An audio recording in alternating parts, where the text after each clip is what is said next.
Oh yeah, this one's certainly a stinky one. The Nike Wildhorse has been one of those trail shoes that keeps winning me over and fighting me off at the same time.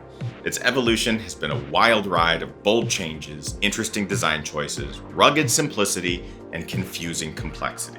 Now, in its 7th iteration, the Wildhorse 7 keeps what worked in the 6th version: the cushy, full-length React midsole, the basic outsole with multiple shallow lugs, an overbuilt heel and mesh heel collar or gaiter, while only really tweaking the upper mesh for increased breathability, delivering a heavy, highly cushioned and protective do-it-all trail runner that will work with a lot of foot types and in a variety of environments. Now, while the Wildhorse has always been good at doing a lot, is it finding itself left behind amidst the growth of the big do-it-all trail runners like the North Face Endurance, Ultra Olympus, or Hoka Speedgo? Also, how does the Wildhorse 7 compare to its partner shoe, the Kiger 7?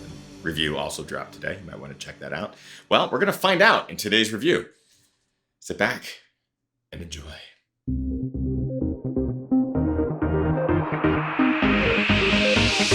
Ginger Runner. What is up, everybody? Ethan Newberry, the Ginger Runner, here for another Ginger Runner review. You might notice things look a little bit different, and that is because there are some fun changes afoot. Ugh, I hate that I started it like that. But just stay tuned. In the coming weeks and month, you're going to see some really fun changes here on the channel, and we're excited about them. If you are a GR crew member, you probably already know about them. If you are not, consider. It's how you can find out about stuff like that. Link in the description. All right, today we're going to be reviewing a fun shoe from Nike Trail. We're talking all about the Wildhorse 7. Now, this is one of 2 reviews that I'm dropping today. I also dropped the Kiger 7 review. If you want to check that out, link, of course, is in the description. But right now, we're going to be talking about you, my friend, and I hope it's okay. Some of it's good. Some of it's not so good. But before we get into all of that stuff, I have to point out that these shoes were provided for review by Nike Trail. I'm under no obligation to say anything about the shoe. I'm not financially compensated for this review. Everything I say is my opinion alone. No one has to approve it. You are the first to see it, and that is the beauty of it all. So here we go. I like to talk about all the things I like and dislike about a product. Today is no different. Let's start, as always, with the things that I like. Rugged and protective. So one thing that has really carried over from the previous version of the Wildhorse is just how protective and rugged this shoe is. The Wildhorse 7 is so close to the Wildhorse 6, and that's a good thing in the sense that it is protective and it lasts and it's durable, and it does quite well in overall protection, whether underfoot or overfoot. The materials they're using, even the new mesh, does really well. I like the increased breathability. So despite that mesh having more airflow, it doesn't take away from the overall protective element of it and the ruggedness of the shoe itself. It's built up still quite well. Cushion.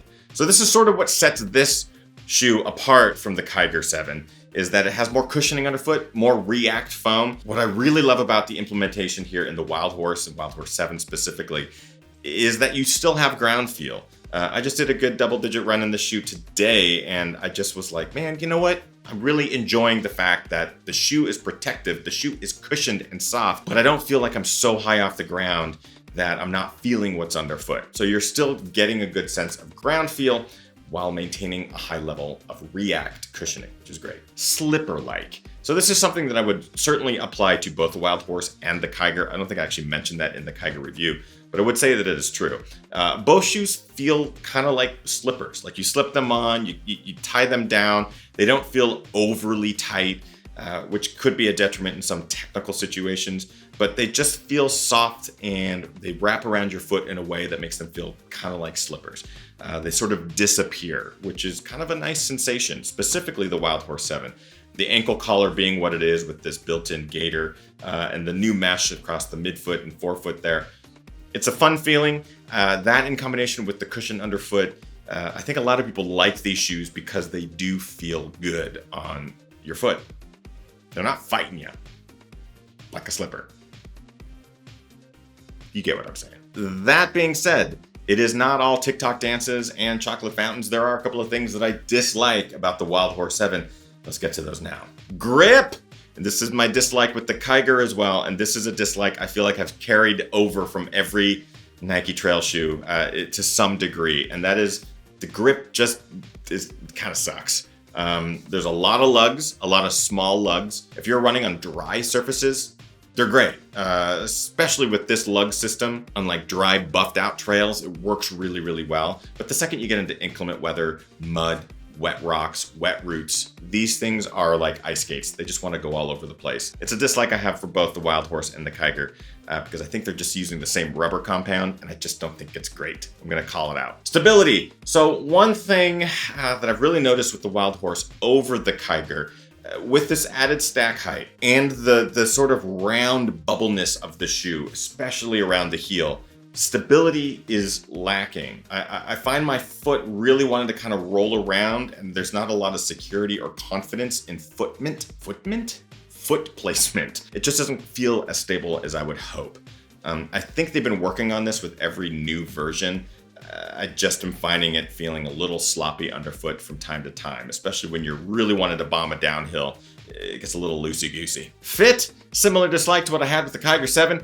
The lacing system, thinner laces across the forefoot, the midfoot. It's hard to get a good lockdown, especially in the Wildhorse because the ankle has this super soft gaiter. You're not getting a lot of elements that really tie this shoe down and to your shoe. So it's a bit of a problem when it comes to fitment.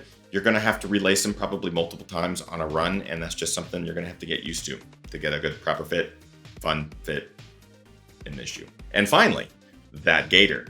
This is something I thought I would like in version 6, and as I ran more in version 6, I was like, you know what? It actually gets in the way, and it's kind of a negative, and I found that certainly here in the 7, since it's carried over. It's such a soft material, it doesn't actually do what I think they intend for it to do. It collects dirt, as opposed to repels it and keeps it out of your shoe.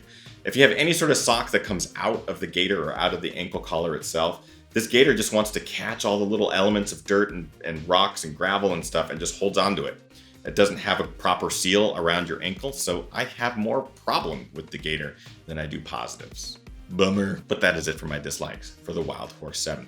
Now I'm going to do something a little bit different than what I've done in previous reviews. I'm swapping my conclusion and the 5 elements I like to talk about and kind of grade a shoe on. I'm going to get to those first, and then I'll get to my conclusion.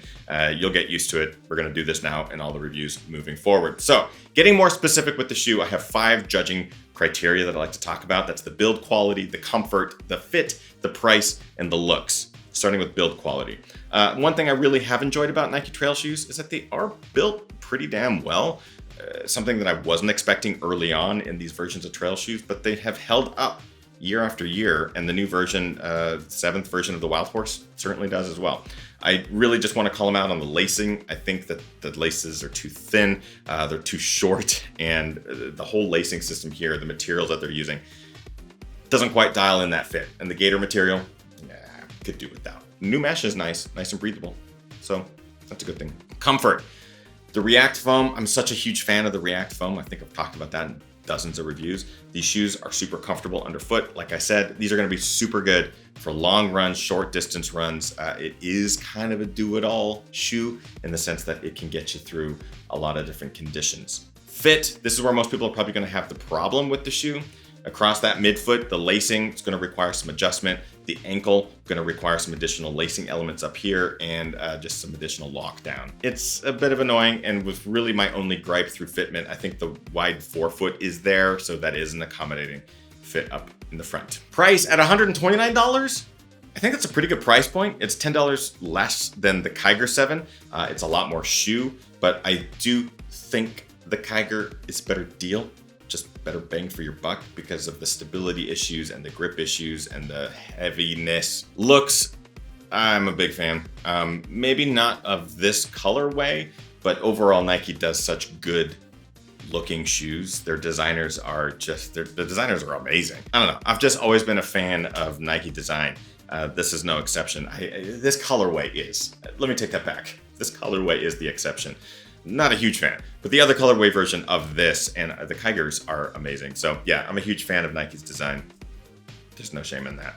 Bringing us to our conclusion. The Wildhorse 7 continues the heritage that we have come to know from the Wildhorse series. It is big, it is burly, it is durable, it is a trail crusher. The React cushioning, the protection underfoot, ground feel, great for long distances. It is a do-it-aller, but it does fall short in a couple of categories, specifically the fit, the stability, the grip. It is because of those qualities that it holds the shoe back from being great. I still use the shoe for regular long runs, but occasionally I'll regret not grabbing something else because the conditions weren't perfect for the Wildhorse. When you get those conditions just right, dry, maybe a little bit tacky and grippy, the shoe soars and it's fantastic. You throw any sort of weirdness or wrenches into its workings and all of a sudden the shoe begins to suffer. The Kiger tends to be a better bet in a lot more cases, and that's sort of why I lean towards the Kiger 7 as being my shoe of choice if I were to choose between these two. Man, I do enjoy the plush of the Wildhorse 7. So, is the Wildhorse 7 a buy, try, or a why? I'm going to give this one a solid try because I don't know how many of you have tried the Wildhorse series yet. If you haven't, you should. The 7 is a great place to start. It at least gets you into the lineage and you kind of see what the Nike Trail shoes are all about. I do say buy on the Kiger 7 just because I think it's a good deal. I think it's a good bang for its buck. This is certainly a try. And that, my friends, is it for today's review. So now the question turns to you. Have you run in the Wildhorse, specifically the Wildhorse 7? What do you think? In the comments of this video, let us all know. Let's get that dialogue going. If you would like to get more information or get a pair of the Wildhorse or Kiger 7 for yourself, there are links in the description. They'll take you over to Running Warehouse. They are affiliate links. They cost you nothing, but they do help the channel out. So please, if you want to get any running gear of any sort, head on over to that link and that will help us out and help you out simultaneously. If you would like to keep up with everything that's happening here behind the scenes, from podcasts to daily live streams to book club, trivia nights, everything, join the GR crew. The link is right there at the top of the description, and we would love to have you. It helps support the channel, but there are amazing perks on the back end that we're really proud of, and the community there is like no other. So that, my friends, is it for today's review. Thank you so much for tuning in. We'll see you guys next week for more fun. Get out there, train hard, race harder, and party the hardest. I know I am. Bye-bye.